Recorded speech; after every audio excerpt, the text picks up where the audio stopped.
Hi, I'm Jay. I'm G. We're going to read My Little Book of Burrowing Owls by Hope Irvin Marston.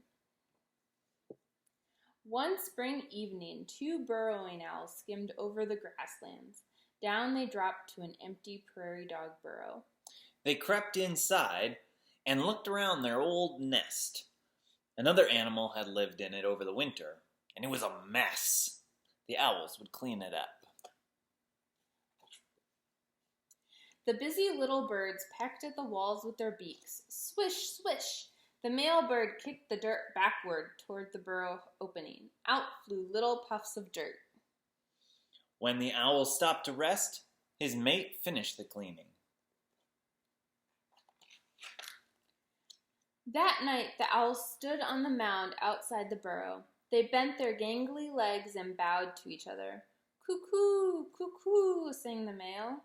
The owls snuggled throughout the night. Sometimes they rubbed each other's bills, and when they preened each other's feathers. When the male saw a field mouse in the grass, he brought it to his mate for a midnight snack.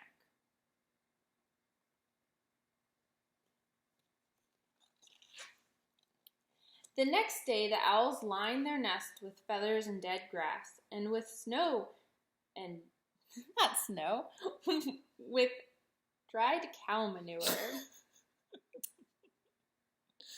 Well, they left some manure outside the burrow. The smell would help keep hungry badgers or snakes away from their babies.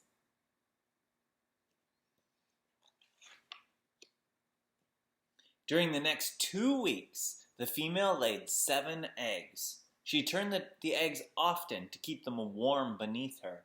Twice a day she hopped up to the entrance for food. Rasp! Rasp! She called to her mate. He flew to her with insects, or birds, or mice.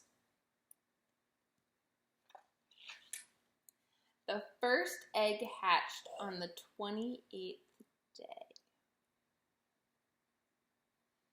Day after day, another little owlet, no bigger than your thumb, pipped its shell. Each of the 7 new helpless owlets opened its eyes when it was 5 days old. When the owlets were about 2 weeks old, they hobbled out of the crowded burrow. They huddled in the bright sunlight near the entrance. Cuck-coo, cuck-coo, they called like tiny roosters trying to crow. They wanted to be fed.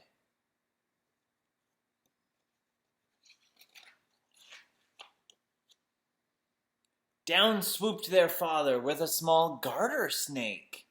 The owlets rushed at him on their spindly little legs. They grabbed the snake from his beak and gobbled it up. The parents worked hard finding food for the hungry little chicks. When they were 3 weeks old, the owlets could run and hop and preen and flap their wings. It was time to learn to hunt for their own food. Their father taught them how to catch grasshoppers and other bugs. One morning, the owlet sat in the sun near the burrow. Suddenly, the mother owl began to bob her body. She swiveled her head. "Tweet chicket, chicket, chicket, chick," she warned. A fox was creeping closer and closer. "Eep, eep, eep, eep!" cried the owlets as they hurried into the burrow. Their mother rushed in right behind them. As the fox came toward the burrow, it heard hiss, hiss, hiss.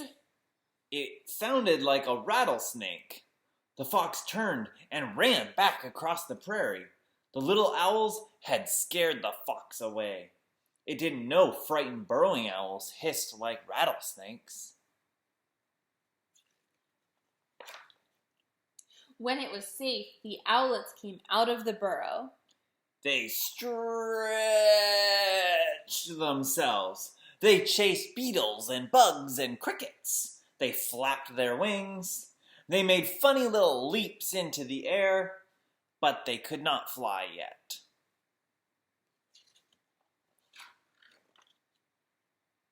The owls did learn to fly by the time they were 6 weeks old. Still, they stayed near the burrow. They perched on fence posts to watch for prey on the ground. They flew over the grass in search of grasshoppers or locusts or dragonflies. When they found some, they grabbed them with their talons. The parent owls sat on the ground and fluffed their feathers. They pushed their faces into the loose soil and swiveled their heads, scattering the dirt. By bathing in the dust, they got rid of loose feathers and fleas and mites. Soon, the 7 owlets were dust bathing too. As the owlets grew, their nests became too crowded. One by one, they moved into empty burrows of their own nearby.